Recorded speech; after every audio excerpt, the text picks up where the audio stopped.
Hello. आज का हमारा जो टॉपिक है वो है म्यूटेशन, उत्परिवर्तन के बारे में हम अध्ययन करेंगे कि उत्परिवर्तन क्या होता है, जीवों में उत्परिवर्तन है वो हानिकारक और लाभदायक है वो किस प्रकार से होते हैं। सबसे पहले हम बात करते हैं कि उत्परिवर्तन, टर्म म्यूटेशन। उत्परिवर्तन शब्द का प्रयोग सबसे पहले किया गया था हुगो डी व्रीज नामक वैज्ञानिक के द्वारा किया गया था।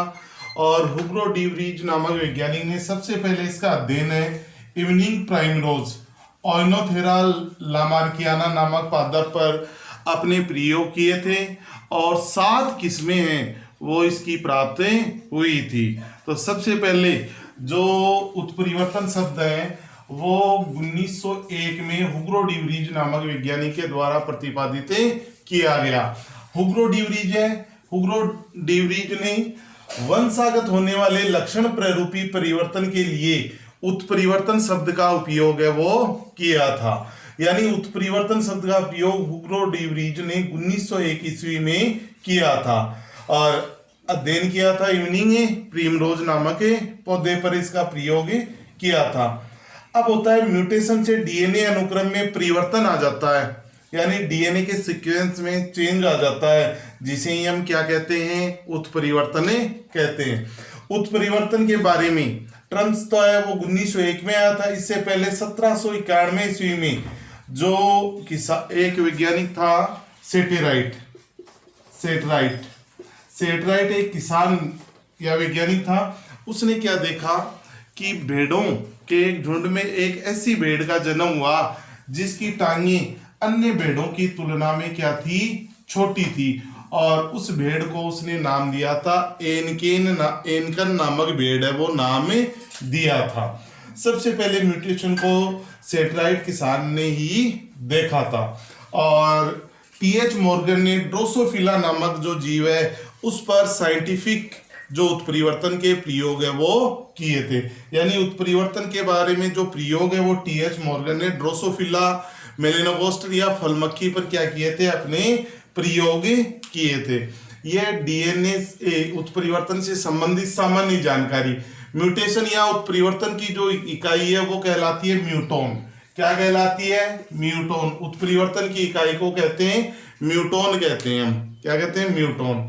यानी कहने का मतलब है सबसे पहले उत्परिवर्तन है उस शब्द का प्रयोग है वो किसने किया था, हुगो डी व्रीज ने किया था।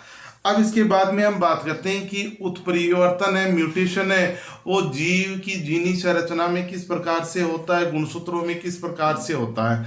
तो सबसे पहले हम जो बात करते हैं वो बात करते हैं कि उत्परिवर्तन है वो कितने प्रकार का होता है। उत्परिवर्तन है वो 2 प्रकार का होता है। पहला उत्परिवर्तन है वो कहलाता है जीन उत्परिवर्तन और दूसरा जो उत्परिवर्तन है वो कहलाता है गुणसूत्रीय उत्परिवर्तन है वो कहलाता है। अब हम इसके बारे में बात करते हैं कि जीन उत्परिवर्तन क्या होता है। जीन उत्परिवर्तन है वो क्या होता है। जीन उत्परिवर्तन का मतलब है डीएनए या जीन की संरचना में होने वाले परिवर्तनों को, डीएनए या जीन की संरचना में होने वाले परिवर्तनों को हम क्या कहते हैं, जीन उत्परिवर्तन।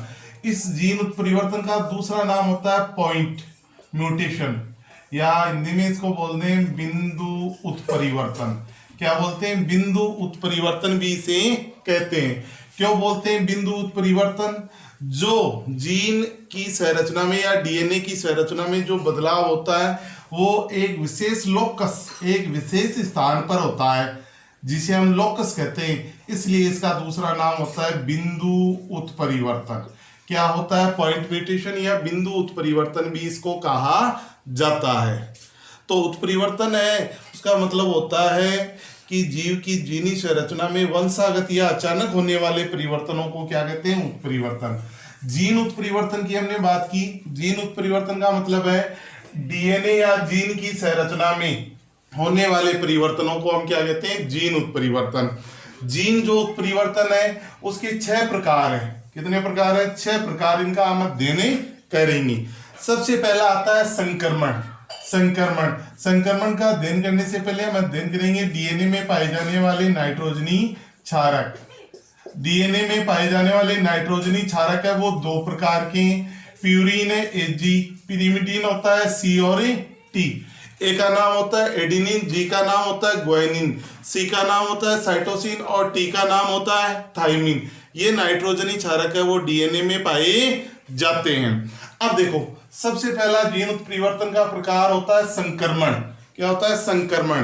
संक्रमण का उदाहरण लेते हैं, हमने लिया ATG, ये नाइट्रोजनी क्षारक है ACG। अब इसमें क्या बदलाव हुआ देखो, यहां नाइट्रोजनी क्षारक है ATG और यहां आ गया T के स्थान पर C आ गया। यहां देखो T के स्थान पर है, T के स्थान पर क्या आया है? C आया है, यानी पिरिमिडीन जो क्षारक है उसके स्थान पर दूसरा पिरिमिडीन क्षारक आ रहा है। यानी कहने का मतलब है संक्रमण में क्या होता है कि ऐसा जीन उत्परिवर्तन जिसमें प्यूरीन के स्थान पर दूसरा प्यूरीन आता है, प्यूरीन के स्थान पर दूसरा प्यूरीन आ रहा है और पिरिमिडीन के स्थान पर दूसरा पिरिमिडीन है वो आ जाता है, जिसे हम बोलते हैं संक्रमण कहते हैं। यानी कहने का सिंपल सा अर्थ है, इस प्रकार के उत्परिवर्तन में एक प्यूरीन का जो स्थान है वो दूसरे प्यूरीन के द्वारा और एक पिरिमिडीन का स्थान है दूसरे पिरिमिडीन के द्वारा ले लिया जाता है, तो इसे हम कहते हैं संक्रमण। क्या बोलते हैं? संक्रमण बोलते हैं। अब इसके बाद में दूसरा प्रकार है इसका अनुपथन। अनुपथन में क्या होता है देखो, ATCG, ATCA, यहां देखो C के स्थान पर क्या आ रहा है? A आ रहा है, ये देखो C और C के स्थान पर क्या आ गया? A। अब इस प्रकार के उत्परिवर्तन में होता क्या है कि एक प्यूरीन का स्थान है वो दूसरे पिरिमिडीन के द्वारा ले लिया जाता है, या एक पिरिमिडीन का जो स्थान है वो दूसरे प्यूरीन के द्वारा ले लिया जाता है, जिसे हम बोलते हैं अनुपथन बोलते हैं। यहां देखो C आ रहा है और C के स्थान पर क्या आ गया? A। हमें पता है प्यूरीन में दो नाइट्रोजनी क्षारक होते हैं A और G, और पिरिमिडीन में दो नाइट्रोजनी क्षारक होते हैं C और T। तो यहां देखो C के स्थान पर क्या आ गया? A आ गया, तो पिरिमिडीन का स्थान है दूसरे प्यूरीन के द्वारा ले लिया जाता है, जिसे हम कहते हैं अनुपथन। फिर तीसरा एग्जाम्पल है वो आता है फ्रेम शिफ्ट उत्परिवर्तन। फ्रेम शिफ्ट उत्परिवर्तन, फ्रेम शिफ्ट में देखो उदाहरण दिया है CAT, CAC, ATC और AT। यहाँ पे क्या होता है फ्रेम शिफ्ट उत्परिवर्तन में CAT, ATC, CAC, AT और C, यहाँ पे ATC नए नाइट्रोजनी क्षारक है वो जुड़ जाते हैं। यानी फ्रेम शिफ्ट का मतलब है इस प्रकार के जीन उत्परिवर्तन में एक नाइट्रोजनी क्षारक, एक या दो नाइट्रोजनी क्षारक या अधिक नाइट्रोजनी क्षारकों के हटने या जुड़ने से नाइट्रोजनी क्षारकों के अनुक्रम में परिवर्तन आ जाता है, तो इसे हम बोलते हैं फ्रेम शिफ्ट उत्परिवर्तन कहते हैं। फ्रेम शिफ्ट उत्परिवर्तन है इसको कहा जाता है। या तो नया नाइट्रोजनी क्षारक है वो जुड़ जाएगा या नया नाइट्रोजनी क्षारक है वो हट जाएगा, एक नाइट्रोजनी क्षारक है वो हट जाएगा। फिर आता है चौथा प्रकार है अपर्याक। अपार्यक का मतलब इसमें क्या होता है अपार्यक में कि इस प्रकार के जीन उत्परिवर्तन में एक कोडोन में नाइट्रोजन के प्रतिस्थापन से कोडोन किसी अन्य एमिनो अम्ल को कोडित करने लगता है और जिसके कारण से बनने वाली प्रोटीन में क्या आ जाती है? बदलाव। सिंपल सा उदाहरण है जिसे हमने पढ़ा है sickle cell anaemia. Sickle cell anaemia जो रोग होता है उसमें छठे स्थान पर क्या होता है? ग्लूटेनिन जुड़ता है और ग्लूटेनिन के स्थान पर क्या आ जाता है? वेलिन, और वेलिन आ जाते ही क्या हो जाता है? यहाँ बनने वाली प्रोटीन है वो उत्परिवर्तित हो जाती है। यानी एक नाइट्रोजनी क्षारक में क्या आता है? यहाँ बदलाव आता है और उस बदलाव के कारण ही इसे अपार्य कहा जाता है। पांचवा पॉइंट आता है निरर्थक। निरर्थक का मतलब क्या? देखो GAG, GAA, GA, यहाँ देखो G के स्थान पर क्या आ गया? U आ गया। क्या आ गया? U आ गया। U आते ही ये कौन सा कोडोन हो गया? Stop codon. कौन सा कोडोन है? स्टॉप कोडोन, जिसे हम बोलते हैं निरर्थक कोडोन बोलते हैं। निरर्थक कोडोन आ जाने से क्या होता है कि ये आगे जो प्रक्रिया है वो रुके जाएगी। सिंपल सा है, इस प्रकार के जीन उत्परिवर्तन में एक नाइट्रोजनी क्षारक के बदलाव होने से स्टॉप कोडोन आ जाता है और लास्ट का आता है निकिया साइलेंट। इसमें सिंपल सा है, क्रम दिखाया गया, ये glycine lysine glycine, glycine lysine और ग्लाइसिन। यहाँ देखो, यहाँ क्रम है ए, यहाँ ए के स्थान पर क्या आ गया जी, जी नाइट्रोजनी क्षारक में बदलाव हुआ, लेकिन यहाँ पे ना जो एमिनो एसिड बन रहा है वो एक समान है, लाइसिन है, यहाँ भी क्या है लाइसिन है। तो नाइट्रोजनी क्षारक में बदलाव होने से एमिनो एसिड में कोई बदलाव नहीं होता है, जिसे हम निकिया क्या बोलते हैं, साइलेंट बोलते हैं। निकिया साइलेंट है वो कहा जाता है। यानी जीन उत्परिवर्तन के सिंपल 6 ये प्रकार हैं, इन प्रकारों को आपको ध्यान से देखना है, ठीक है। अब इसके बाद में हम बात करते हैं जीन उत्परिवर्तन की विशेषताएं। जीन उत्परिवर्तन की विशेषताएं, जीन उत्परिवर्तन की विशेषताएं के बारे में हम बात करते हैं कि जीन उत्परिवर्तन की क्या क्या विशेषताएं होती हैं। सबसे पहले हम बात करते हैं जीन उत्परिवर्तन।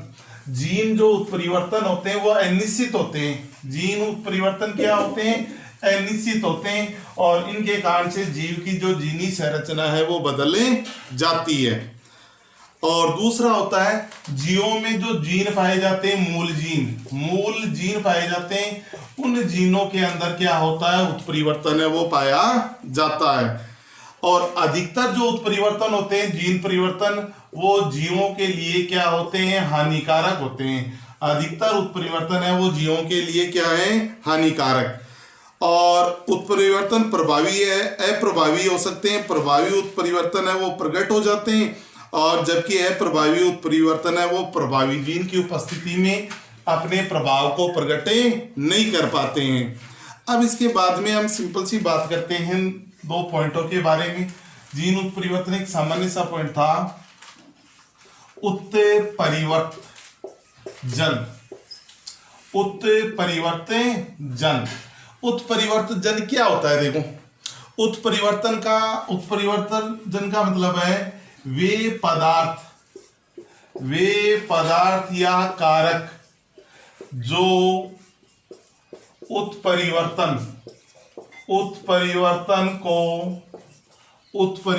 को उत्पन्न करते हैं, उत्परिवर्तजन कहलाते हैं।